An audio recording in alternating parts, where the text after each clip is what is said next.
Hi parents, just wanted to send you a little update about the progress monitoring activity that the kids are going to be doing for math today.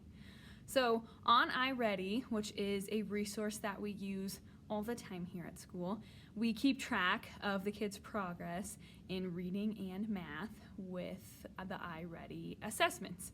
So we take a formal assessment 3 times a year. The beginning of the year, the middle, usually around December, and the end of the year, usually about the end of April. Now we use these assessments for lots of different things. Some of them are helpful for us to put the kids in groups and to target instruction for our students' individual needs.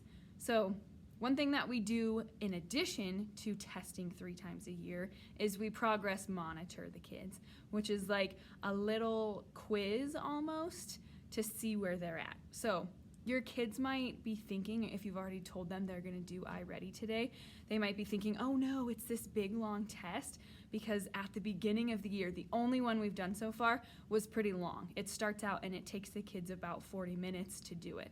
Now we break it into chunks so they're not doing all of it at one time, but it's not this long. The progress monitoring should be about 15 minutes, but it's set up kind of like a quiz. It's not like the lessons where it's teaching the kids something first and having them do an activity. Now here's kind of the hard part. This is something that the kids need to do by themselves.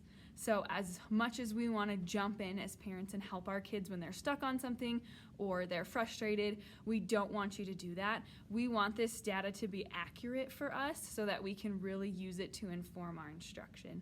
So please refrain from helping your kids. That means defining words for them. They might get to problems that are new that they've never seen before and they might not know what to do. So when that happens at school, I just remind them to try to read the problem, and if they really still aren't sure, to take a guess. We talk a lot about how getting hard problems is a good thing.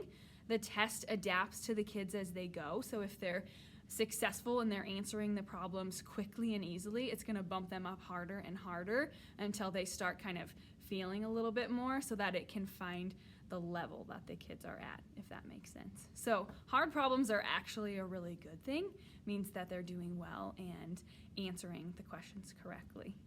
Now they access this by getting onto iReady, and make sure that you are in math for the math one. We're also going to do a reading progress monitoring this week on Friday, so the steps will be the same. Get onto your iReady, make sure you're on math or reading for which one you're doing, and then there should be a button to progress monitor.